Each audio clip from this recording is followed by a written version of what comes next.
Russian President Vladimir Putin wished President Trump a Merry Christmas in a telegram message this morning. Putin did not send any holiday greetings to President Biden over recent years.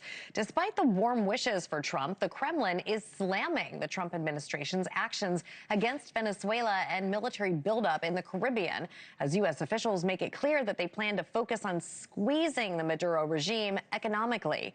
NewsNation's Joe Khalil joins us from Washington. Joe, what more are you hearing?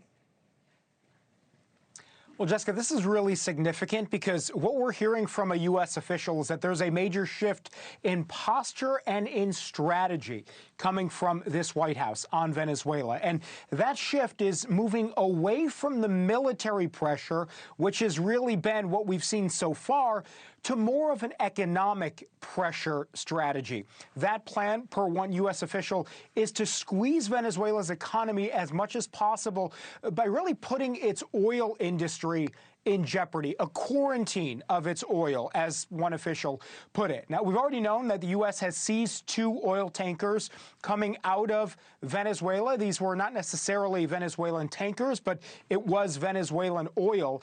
And the administration seized both of those on the grounds that that oil was illegally being shipped, that it was sanctioned.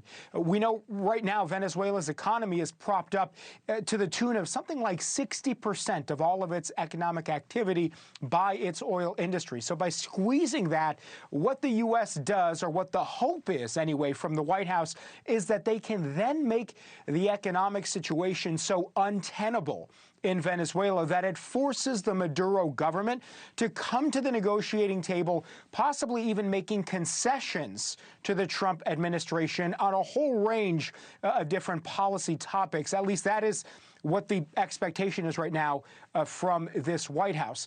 We should mention, too, Jessica, there are still a substantial number of military assets just off the coast of Venezuela in the Caribbean right now.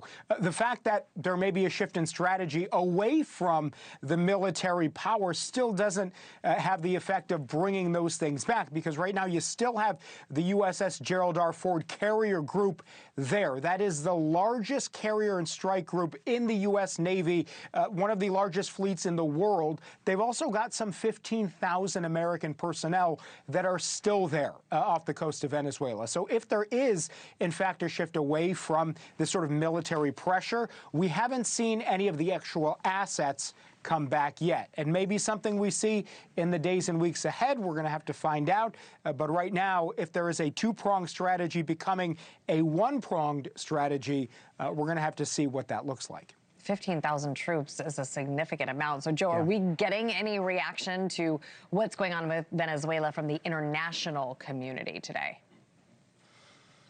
Yeah, we are. We are seeing some reaction, at least from the United Nations anyway. Many of the U.S.'s allies have been rather silent and sort of passive, not playing much of an active role at all, which is totally different from the situation in Russia and Ukraine. As the U.S. has been helping Ukraine, that has been lockstep with America's European allies. Not the case here for what's going on with these strikes against Venezuela. But the UN Human Rights Council is weighing in, condemning American action. And it's not just condemning the strikes, but also condemning what's going on with oil. And this is what just a panel of experts from the UN Human Rights Council said.